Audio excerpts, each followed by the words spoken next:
Red Dead Redemption, developed by Rockstar San Diego, originally released on PlayStation 3 and 360 in 2010, but the version playing this video is the PS5 update that was released in 2025. Being a successor to Red Dead Revolver, and it played this game back in the day of 360, and then proceeded to not play its prequel at all. But at the time, I felt like this was my favorite Rockstar game, so I wanted to revisit it for a video, especially since now I do want to actually check out Red Dead Redemption 2. Our main person, John Marston, wants to just move on in his life and not be part of any outlaw group, but the US government kidnapped his family, with them explicitly using him since he is a former member of an outlaw group and wants him to essentially hunt down the members of it, whether killing or bringing them alive, depends on the person. And when John first tries to convince Bill Williamson, the first person he goes after, in order to just surrender, it goes about as well as one would expect. Oh. Poor John. It's up to John to figure out how to find these people, how to capture them and bring them to justice, in order to try and move on and redeem himself, with the government offering that if he does fulfill this task, then all of his past history will just go away. Right off the bat, not only do you just have the whole entire idea of John's wanting to move on and redeem himself, you also have the question of, can he redeem himself, considering he's only fulfilling this task because the government took his family? Would John have done this regardless? Is going after members of his own gang even redemption to begin with? And does someone who have committed so many atrocities really even deserve to have a happy life afterwards, despite them actively wanting to change for the better? So many different questions that this game tackles when it comes to the idea of one trying to redeem themselves. And while there's not a lot of screen time dedicated to John's former outlaw members, you do have John constantly talking about them with the people he meets in this game, or just seeing the aftermath of what they become, and John emphasizing how they weren't like this before in some of their cases, like Bill Williamson, for example, now being this massive terror in New Austin, to a point where you just see the after effects of what his gang is doing, and even going after people who you meet and help in this game, and seeing the terror they cause, showing how even if John is going after him for a selfish reason, getting rid of Bill Williamson and his gang, for example, will still be a great good to the people. I also like how John Marston isn't a fully good person as well. He wants to change and be better in his life, especially for his family, but you can still see how if he's not getting what he wants, he does start to act more aggressive towards people, threatening violence, especially if they're not holding up a deal that they agreed to, and stuff like that, or the fact that since it is still a game, you still have the option to be a dishonorable outlaw as well, with what you can do in the open world, which is still part of John's character, since he still even has dialogue bits of doing these acts, and stuff like that. It is a very cool way of handling John Marston, that he wants to be good, but you can also tell that changing to be a better person isn't exactly that simple. The gripes I have with the story would have to be when John goes to Mexico in order to continue pursuing the outlaws from his group, not specifically because of the locale or anything like that, it's because of the fact that the game spends most of the time in Mexico with John having to essentially juggle the situation of a tyrannical Mexican government and this revolution of freedom fighters. It's just the fact that the game spends so much time in Mexico doing this that it starts to feel like it forgets that John is here to deal with former members of his group. Even to the point where I mentioned how John gets angry and threatens violence if he's not getting what he wants, and yet for some reason this portion of the game, that kind of feels like the majority of it, John is weirdly just abiding these people's requests despite them not doing anything or even hinting at giving him what he wants. And it just feels weird how they wanted to really have this whole entire from start to finish storyline with this revolution tyrannical government, that it feels like it basically hijacks the story to the point where even John starts acting a bit out of character in order to justify this storyline. And it's just later in the game where it feels feels like the last person you go after is dealt with way too quickly. And despite that, still a great character, still a great opponent, but it's just weird how it feels like they get so rushed through when the Mexico section takes so long of the game's runtime. Overall, I do like the writing of Red Dead Redemption, just like the Mexico part. Feels like it starts forgetting what the point of the game is for a bit, and John becomes a bit too lenient, but I do like John's attraction with the characters and how he's making these deals with these people in order to get what he wants, in order to find former outlaws. And I do also like how when it comes to Jean interacting with the government members holding his family hostage, he does not mince words with them. He will smack talk them, he will insult them, he will keep demanding where his family is, even though they're obviously not actually gonna give in to his demands. But I like the fact that, once again, it reminds you he's doing all this for his own specific goal, and you can see that as a selfish goal. And once again makes you question, can someone like this really find redemption if what they're doing is just for their own selfish purpose, despite also their task being for the greater good in a sense. But then you can also flip that on the government who took his family on, are they really the greater good despite them having this high authority when it comes to legal and justice, when they kidnap an outlaw's family in order to essentially have them do the dirty work for them for essentially optic reasons of, oh, look like a former gang member took out his gang, so it'll be easier to basically document. I will also note that I like how you can buy newspapers in the game that not only document stuff going on in the world, but also documents details of events that you did and how the news tries to spin what you currently did as probably something else, whether it be you handled an attack by a group of outlaws. Maybe they'll try to spin it as if the outlaws weren't even there, try to be like, no, I'm misunderstanding, something else happened entirely, and try and pretty much keep John's actions out of the paper, per se. Now for the gameplay, with Red Dead Redemption being a current-based third-person shooter, you gotta hide and cover to avoid getting shot, and you can easily peek out, especially playing on console with the auto-aim. You can really just constantly peek out and shoot immediately, rapid fire, but I do like the speed of how John shoots and everything else. Also the fact that you just carry a lot of weapons in this game. Granted, I didn't really use a lot of them unless I really ran out of ammo, which isn't likely since you can also loot the bodies to get more goodies from them, even if the mission design feels like it doesn't want you to do that, because they constantly want you to push forward, so taking time to actually loot the bodies generally gets you either scolded, or sometimes the NPCs you're allied with will get themselves killed in the meantime, or just start running off without you. The main big feature of this game being a Deadeye mechanic, where initially it's just a big slow motion effect to help you aim better, but later you have the ability to automatically set targets on an enemy body, and then later you can set specific target points on the enemy body. And this game loves to throw many enemies at the player, which is where Deadeye becomes the gameplay mechanic to equalize the playing field, because you can just take out so many enemies at one fell swoop because of how much freedom you have with Deadeye. If you want to get more Deadeye, you need to start killing enemies without actually using it as well, or use an item to recover it. But this mechanic just helps equalize the playing field, and it's just so much goofy fun to just be able to just walk around on a horse and then just immediately perfectly tag enemies.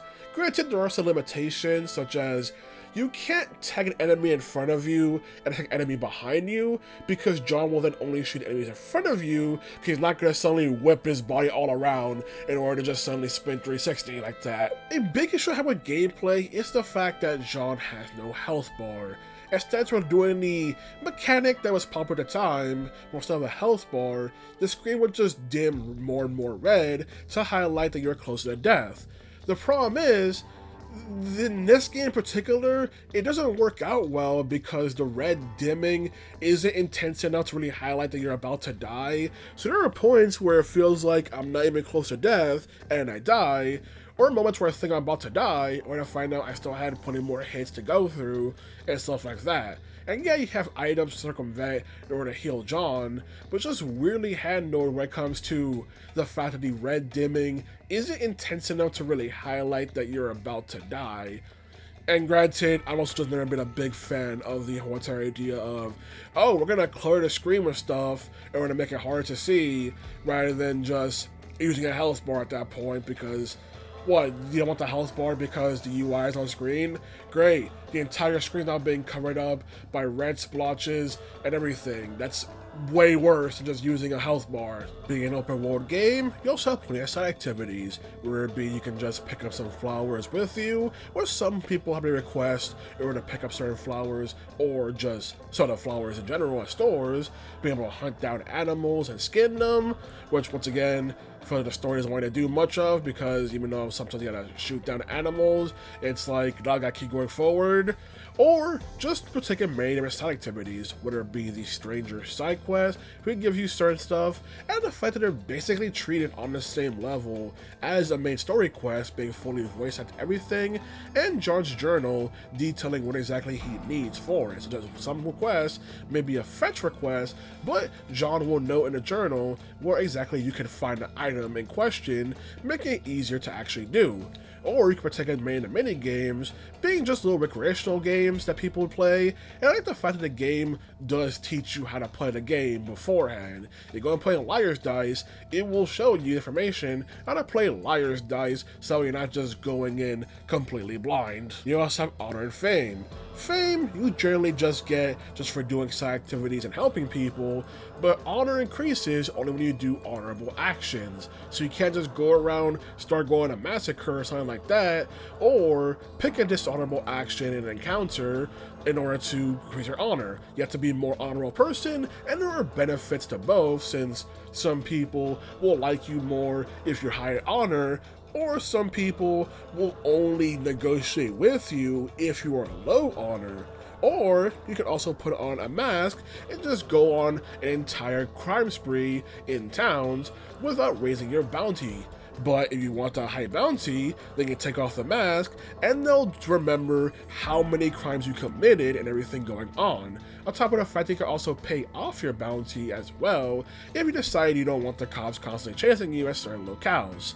But just love the fact that the game remembers what your bounty is at all times when it comes to certain locales and everything, and how they keep track of every single crime you've committed, and just John's little small bits of talk whenever he actually decides to get rid of his bounty, being like, oh, I've seen an error in my ways, here you go, here's my money, and stuff like that. Being the idea you can just redeem yourself for your crimes by just paying off the government, essentially. While there is a variety of things to do in the open world, I do feel like it's a bit bigger than its own good, because there won't just be a lot of segments where you're just riding on a horse constantly with not much going on. And yes, you do have fast travel, which even in this playthrough, I still end up using fast travel a lot. Could just be points where I'm going to go to the other side of the map and stuff like that, or the annoying points where it's like, okay, I'm here for this mission. Oops, the mission time's not here yet, damn it, and stuff like that. And yes, there are random events that can occur in the open world while you're riding on your horse, but it's the fact that there's just not a lot of variety to them to keep them interesting, other than the fact that it's just an opportunity to increase or decrease your honor and increase your fame, so I don't really find them really worth doing, especially for how long the game keeps going. It's not even a long game, but I just feel like it's probably gonna increase your runtime if all you do is just ride your horse from one place to another without using fast travel. Even main missions that have a carriage will sometimes have John ride on a shotgun, which will give you the opportunity to just skip to the next destination and everything. So even they know that sometimes the journey is long, and we're giving you an option to just immediately go to the next place instead and not have to just sit there riding yourself. I see people complain about the segments where John has to do ranch work, and it's like, I mean, if John wants to no longer be an outlaw, this is the thing he's going to be doing, so it makes sense that he's a bit competent at it, and he will do it, especially when at first you're helping out McFarlane's ranch and everything, because they do save John's life after Counselor Bill Williamson. So I never understood the complaints for this. The only issue I can think of is how the herding of the cattle is a bit jank. Like, they can just run off to the side and you're right behind them, or it's just something for stampeding. Sometimes you can just be in front of them and they'll still stampede.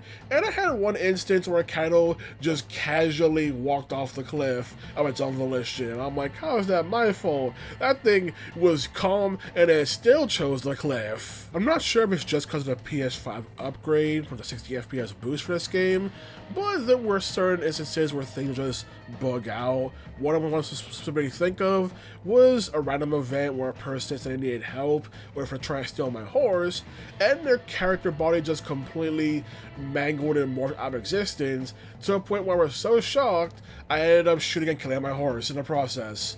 Don't worry, it wasn't my actual main horse. There was a horse that came when I whistled, even though it made no sense because I had an actual horse.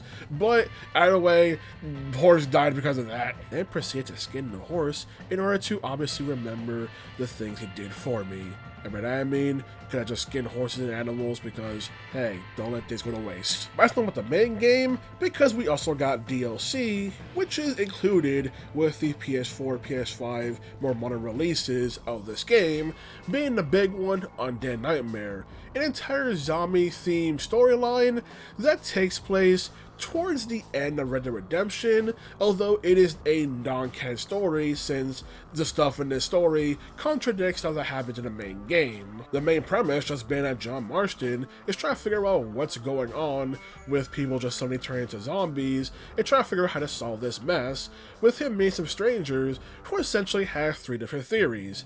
Either the guy with the glass eye, who John knows is Seth, a person who's selling weird tonics, who John knows is Nigel West Dickens, or Mexico did it, with those being your three leading cases, or to try to pursue and try to figure out what's going on in terms of why he's on vacation, why the freaking four horses of the apocalypse are showing up, chupacabras, Bigfoot, all sorts of crazy stuff going on with this DLC. I don't have much to say about the story of the DLC, but since the characters do act in line with how they would act when it comes to the main story that they're in, or the fact that some characters who were removed from the main story end up coming back just have a brief moment in Undead Nightmare.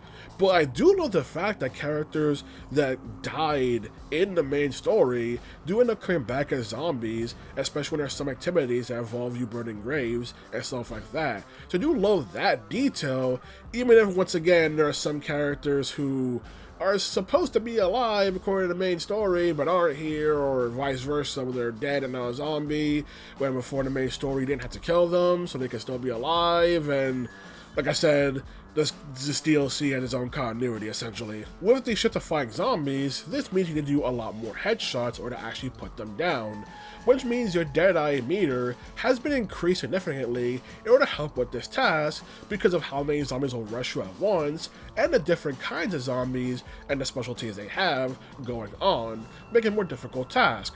Or it's a difficult task of needing to constantly scrounge up ammo, since now there's no weapon stores and everything, and there are towns that need saving, but you want to help the people in the town, you can essentially increase the meter faster by giving them ammo. Sure, they have ammo boxes in the town you can scavenge first, but it's still the alter aspect of you need to sacrifice ammo, which early on in the DLC is a very precious thing, until you start getting more and more of your arsenal. While in the main game I only use certain weapons, here, now I'm actually frantically switching between many weapons to see what I even still have ammo in, when me and them using a sniper, because how's a sniper rifle gonna help me against zombies that are rushing towards me?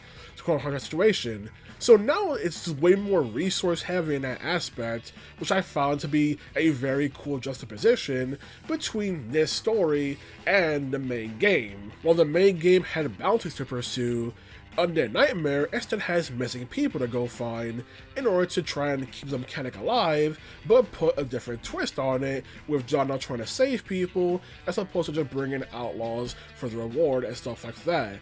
A really cool way of trying to bring this mechanic back.